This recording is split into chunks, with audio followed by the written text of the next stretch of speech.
Good morning.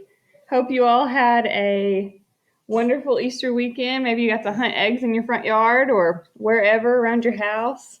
I hope it was a good day for you and your family. In chapter 11, we learned that Winn-Dixie had a pathological fear of thunderstorms and learned all about that. So let's look at chapter 12. It says, me and Winn-Dixie got to Gertrude's pet so early for my first day of work that the close sign was still on the window. But when I pushed on the door, it swung open, and so we went on inside. I was about to call out to Otis that we were there, but then I heard music. It was the prettiest music I have ever heard in my life. I looked around to see where it was coming from, and that's when I noticed that all the animals were out of their cages. Where are you going? There were rabbits and hamsters and gerbils and mice and birds and lizards and snakes. And they were all just sitting there on the floor like they had turned to stone. And Otis was standing in the middle of them. When he was playing a guitar, he was playing a guitar and he had on skinny, pointy-toed cowboy boots, and he was tapping them while he was playing the music. His eyes were closed and he was smiling. Winn-Dixie got a dreamy kind of look on his face. He smiled really hard at Otis, and then he sneezed, and then his whiskers, oh my goodness, went all fuzzy, and then he sighed and kind of dropped to the floor with all the other animals. Just then, Gertrude caught sight of Winn-Dixie. "Bird!" she croaked, and flew over and landed on his head. Otis looked up at me. He stopped playing the guitar, and the spell was broken. The rabbits started hopping, and the birds started flying, and the lizards started leaping, and the snakes started slithering, and Winn-Dixie started barking and chasing everything that was moving, and Otis shouted, "Help me!" There's a zoo in there.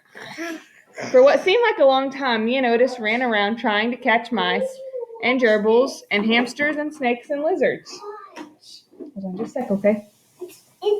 We kept on bumping into each other and tripping over the animals. I promise it's cold. And Gertrude kept screaming, "Dog, dog!"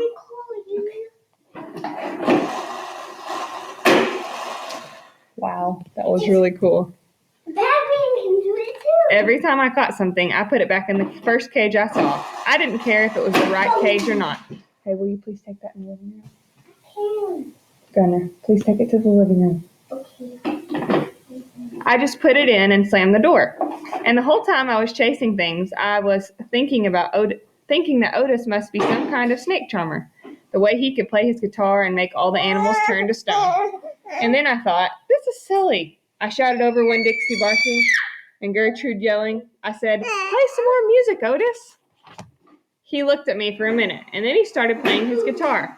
And in just a few seconds, everything was quiet. Winn-Dixie was lying on the floor, blinking his eyes and smiling for himself and sneezing every now and then, and the mice and gerbils and the rabbits and lizards and snakes that we hadn't caught yet got quiet and sat still, and I picked them up one by one and put them back in their cages.